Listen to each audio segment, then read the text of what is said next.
رات کا وقت تھا۔ گاؤں کالا پتھر پر ایک عجیب سا سناٹا چھایا ہوا تھا۔ نہ ہوا کا جھونکا، نہ کتوں کے بھونکنے کی آواز، جیسے فضا بھی دم سادھے بیٹھی ہو۔ دو دوست علی اور وقاص جو شہر سے چھٹیاں منانے اس گاؤں آئے تھے، گاؤں کے باہر واقع جنگل میں سیر کو نکلے۔ یار یہ جگہ بہت سنسان ہے، دن میں تو مزہ آتا ہے مگر رات میں کچھ عجیب سا لگتا ہے، علی نے جھرجھری لیتے ہوئے کہا۔ وقاص نے قہقہا لگایا، ڈر گیا؟ ارے کچھ نہیں ہوتا، یہ سب پرانی کہانیاں ہیں جو بزرگ ہمیں ڈراتے تھے۔ جب وہ دونوں جنگل کی گہری راہوں پر چلتے جا رہے تھے تو اچانک ایک بوڑھی عورت ان کے سامنے آ گئی۔ اس کے کپڑے پھٹے ہوئے تھے، بال بکھرے، آنکھوں میں عجیب سی چمک تھی۔ واپس چلے جاؤ، اس نے لرزتی آواز میں کہا۔ یہ رات کا وقت بھیڑیے کا ہے۔ وقاص نے مذاق اڑایا، کون سا بھیڑیا؟ وہ جو صرف کہانیوں میں ہوتا ہے۔ بوڑھی عورت نے ایک چیخ ماری اور جنگل کے اندھیرے میں غائب ہو گئی۔ علی اور وقاص کچھ دیر کھڑے حیران ہوتے رہے، پھر آگے چل پڑے۔ اچانک جھاڑیوں میں حرکت ہوئی۔ درختوں کے پیچھے سے دو چمکتی ہوئی آنکھیں انہیں گھور رہی تھیں۔ وہ کیا تھا؟ علی نے گھبرا کر پوچھا۔ وقاص نے ٹارچ آن کی مگر کچھ نظر نہ آیا۔ تبھی ایک زوردار آواز آئی۔ ایک بھیانک بھیڑیا جھاڑیوں سے نکل کر ان کی طرف لپکا۔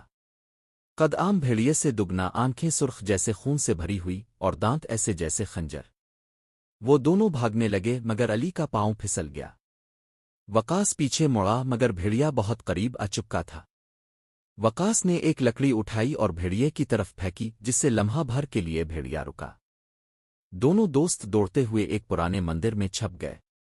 مندر میں ایک پرانا پتھر کا مجسمہ رکھا تھا جس کے نیچے کچھ لکھا تھا۔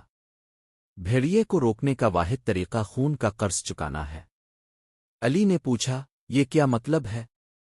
وقاص نے کہا، شاید گاؤں کی کسی پرانی کہانی سے جڑا ہے، ہمیں کسی بزرگ سے پوچھنا ہوگا۔ وہ دونوں صبح ہونے کا انتظار کرنے لگے۔ صبح ہوتے ہی وہ گاؤں کے حکیم حیدر کے پاس گئے۔ انہوں نے سب کچھ بتایا۔ حکیم حیدر نے گہری سانس لی اور کہا، یہ بھیڑیا انسان تھا۔ تقریباً 50 سال پہلے ایک شخص سلیمان پر جنگل کے دیوتا نے لعنت ڈالی تھی۔ وہ ہر چاندنی رات کو بھیڑیا بن جاتا ہے اور انسانوں کا خون پیتا ہے۔ تو اسے مارا کیوں نہیں گیا؟ وقاص نے پوچھا۔ کیونکہ وہ صرف اس انسان کے ہاتھوں مر سکتا ہے جس کا خون اس پر قرض ہو۔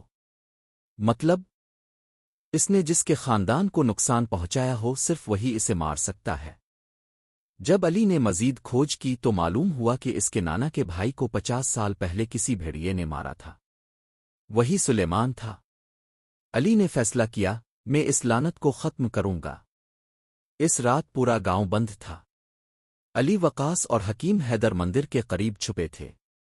ان کے پاس ایک تلوار تھی جو چاندی کی بنی ہوئی تھی، وہی دھات جو لعنت زدہ بھیڑیے کو مار سکتی تھی۔ چاندنی خوب چمک رہی تھی۔ اچانک جنگل میں شور ہوا اور وہی بھیڑیا دوبارہ نمودار ہوا۔ وقاص نے تلوار علی کو دی۔ صرف تم ہی یہ کر سکتے ہو۔ علی بہادری سے بھیڑیے کی طرف بڑھا۔ بھیڑیا جھپٹا، علی نے زمین پر لڑک کر حملہ بچایا اور پوری قوت سے تلوار اس کے سینے میں اتار دی۔ بھیڑیا زور سے چیخا، پھر زمین پر گر گیا۔ اس کی آنکھوں سے آنسو بہہ رہے تھے جیسے وہ رہائی پا گیا ہو۔ اس کی لاش انسان میں بدل گئی، وہی سلیمان، ایک معصوم صورت بوڑھا شخص۔ صبح ہوتے ہی گاؤں میں روشنی پھیل گئی۔ ہوا میں عجیب سی تازگی تھی۔ گاؤں کے لوگ باہر نکلے اور جنگل میں روشنی اتر آئی۔ حکیم حیدر نے کہا، ایک پرانی لعنت کا خاتمہ ہو گیا۔ وقاص نے علی سے پوچھا، تمہیں کیسا محسوس ہو رہا ہے؟ علی نے آسمان کی طرف دیکھا اور کہا، جیسے کسی نے اندر کا خوف نکال دیا ہو۔